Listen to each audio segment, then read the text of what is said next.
Throughout the world, throngs of people hail the end of the war in Europe. It is 5 years and more since Hitler marched into Poland. Years full of suffering and death and sacrifice. Now the war against Germany is won. A grateful nation gives thanks for victory. Hundreds of thousands crowd into American churches to give thanks to God.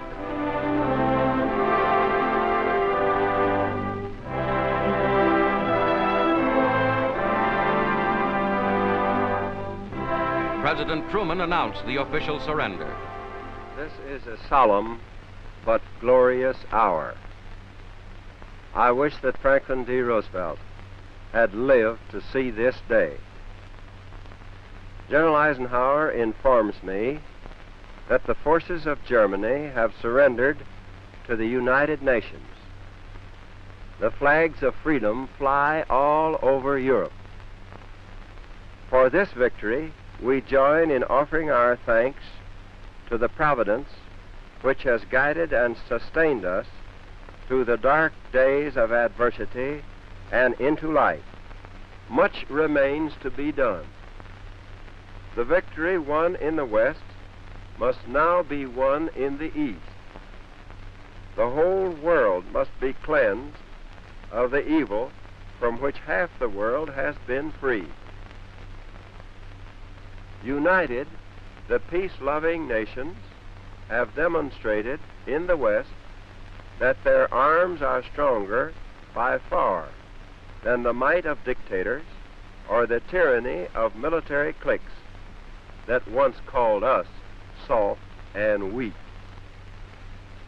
The power of our peoples to defend themselves against all enemies will be proved in the Pacific War as it was proved in Europe. Historic pictures of the last days of the war in Europe show American and Russian troops as they joined at Torgau on the River Elbe, splitting German armies in two. United States General Reinhardt meets Red Army General Rusakov, a meeting that spelled out certain German defeat. At Allied Mediterranean headquarters in Italy, the Germans unconditionally give up all of Italy and southern Austria.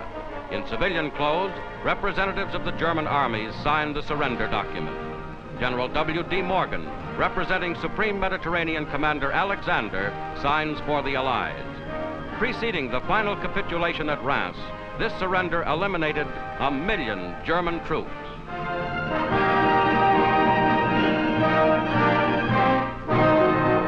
Inside Germany itself, the Allies seized the famous Stadium of Nuremberg, scene of countless Nazi Party rallies.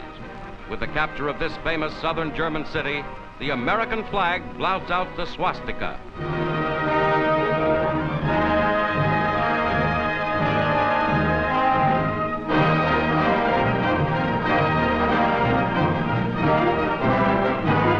In a symbolic gesture, American troops destroy the Nazi Party emblem.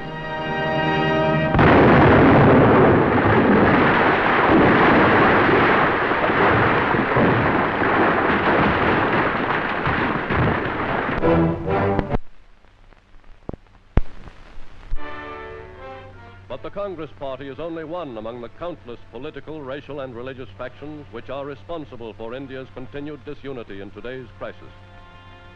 Chief among the others are India's 90 million Mohammedans, who fear that an independent India would mean Hindu domination, under which they would be no more than a persecuted minority.